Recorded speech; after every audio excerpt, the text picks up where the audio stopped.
there's a new effort to ban police from using K9s to arrest or apprehend suspects. It would also ban police from using K9s for crowd control. Our political reporter Morgan Reiner talked to both sides of this debate today. What's the reasoning, Morgan, behind this push?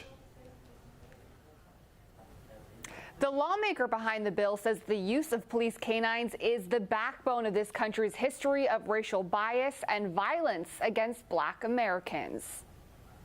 Newly elected Assemblymember Corey Jackson said police canines were first used by slave catchers and are a violent carryover from America's dark past. And that is a vicious and unforgiving part of our history that has created nightmares, that has institutionalized and created generational trauma. It's why he wants to ban police from using them for arrest, apprehension, or any form of crowd control. He cited data from the California Department of Justice that shows nearly 2/3 of people injured by canines are Black or Latino. Many of these bites can create lifelong injuries.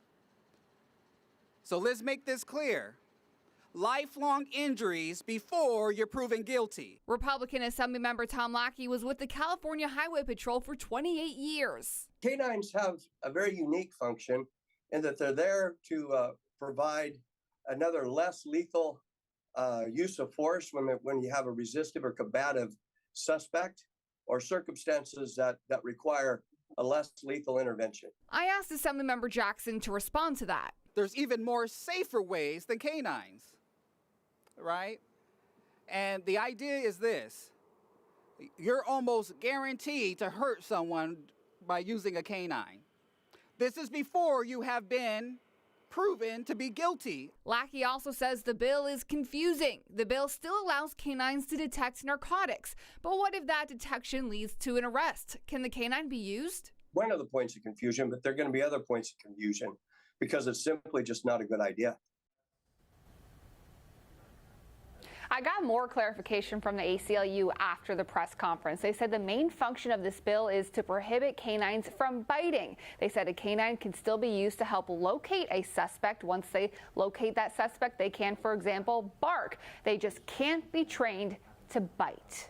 Morgan, the use of force aspect about this is definitely one it seems worth having a conversation about. But has Assemblymember Jackson talked to others about this proposal, and does he have enough support for it to move forward in any real way?